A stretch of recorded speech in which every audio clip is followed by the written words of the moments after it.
साथियों नमस्कार, मैं हूं नीरज पटेल और आप देख रहे हैं नेशन जनमत। केरल हाईकोर्ट ने भारतीय जनता पार्टी के दक्षिणपंथी संघी कट्टर हिंदूवादी एजेंडे की धज्जियां उड़ाते हुए स्पष्ट तौर पर निर्देश दे दिया कि बीजेपी के जिन 20 जनप्रतिनिधियों ने देवी देवताओं के नाम पर शपथ ली है, उन 20 सदस्यों की शपथ अवैध करार दी जाती है। अब पूरा मामला विस्तार से समझ लीजिए। केरल पूरे देश में सबसे ज्यादा साक्षरता दर वाला राज्य है। यह भी एक वजह हो सकती है कि भारतीय जनता पार्टी वहां सेंधमारी नहीं कर पा रही है। बीते विधानसभा चुनाव में 140 सीटों में से महज 3 विधायक बन पाए। लोकसभा की 20 सीटों में से महज 1 सांसद बीजेपी के पास है। तो भारतीय जनता पार्टी के लिए कहीं भी सेंधमारी का एकमात्र एजेंडा है कट्टर हिंदुत्व। तो इसी एजेंडे को केरल में भुनाने की नाकाम कोशिश बार बार की जा रही है। दरअसल केरल के तिरुवनंतपुरम नगर निगम के चुनाव हुए थे, उसमें भारतीय जनता पार्टी के 20 पार्षद जीतने में कामयाब हुए। 21 दिसंबर 2025 को इनका शपथ ग्रहण रखा गया। इस शपथ ग्रहण समारोह में भारतीय जनता पार्टी के 20 के 20 पार्षदों ने तय प्रारूप से अलग, किसी ने देवी देवता के नाम पर, किसी ने राजनीतिज्ञों के नाम पर, किसी ने आंदोलनों के नाम पर, किसी ने भारत माता के नाम पर शपथ ग्रहण किया। तो सीपीआई-एम के पार्षद एसपी दीपक ने केरल हाईकोर्ट में याचिका डाल दी। इसी याचिका पर सुनवाई करते हुए न्यायमूर्ति पीवी कुन्नी कृष्णन ने स्पष्ट लहजे में निर्देशित कर दिया, शपथ लोकतंत्र में बेहद मायने रखती है।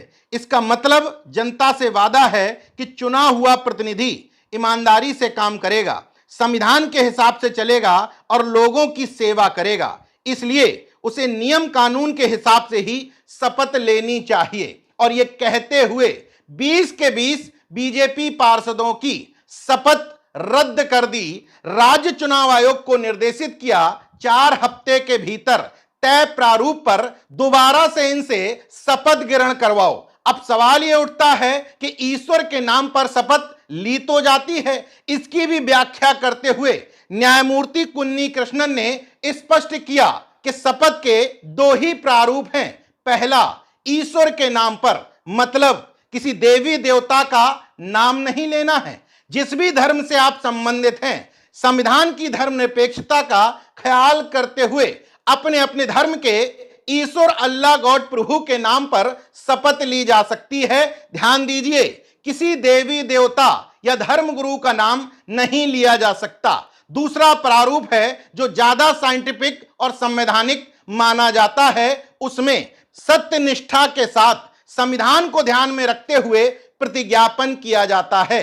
भारत की लोकसभा में भी कमोबेश यही 2 पैटर्न हैं। आपको याद होगा, शपथ लेते समय ज्यादातर सांसदों ने ईश्वर को साक्षी मान करके शपथ ली थी, लेकिन वैज्ञानिक दृष्टिकोण रखने वाले सांसदों ने ईश्वर के नाम पर नहीं बल्कि सत्यनिष्ठा के साथ संविधान को साक्षी मानते हुए शपथ ग्रहण किया था। हालांकि उन तमाम सांसदों को केरल हाईकोर्ट के इस निर्णय से सबक लेने की जरूरत है, जिन्होंने शपथ ग्रहण के उपरांत जय श्री राम, जय हिंदू राष्ट्र, जय फिलिस्तीन जैसे नारे लगा करके माहौल बिगाड़ने की कोशिश की थी। न्यायमूर्ति कुन्नी कृष्णन के निर्णय में एक और खास बात है। उन्होंने समाज सुधारक नारायण गुरु का संदेश पढ़ते हुए किसी भी जनप्रतिनिधि से भारत के धर्मनिरपेक्ष स्वरूप का ख्याल रखने की भी बात कही। इसके अलावा इसी केस के साथ एक और ग्राम पंचायत के केस की भी वो सुनवाई कर रहे थे, जहां के सदस्य ने भी एक स्थानीय देवी के नाम पर शपथ ग्रहण किया था।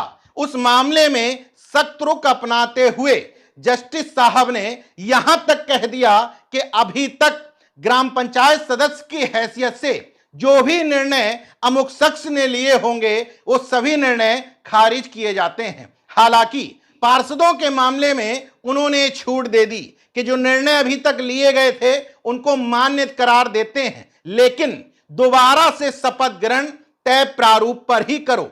बहरहाल केरल हाईकोर्ट का यह निर्णय महज केरल के लिए नहीं बल्कि पूरे देश भर के नफरतवादियों, धर्म के ठेकेदारों के लिए नजीर की तरह है कि शपथ ग्रहण का मतलब शपथ ग्रहण, उसे हल्के में लेकर के राजनीतिक प्रोपेगेंडा के लिए इस्तेमाल मत करो।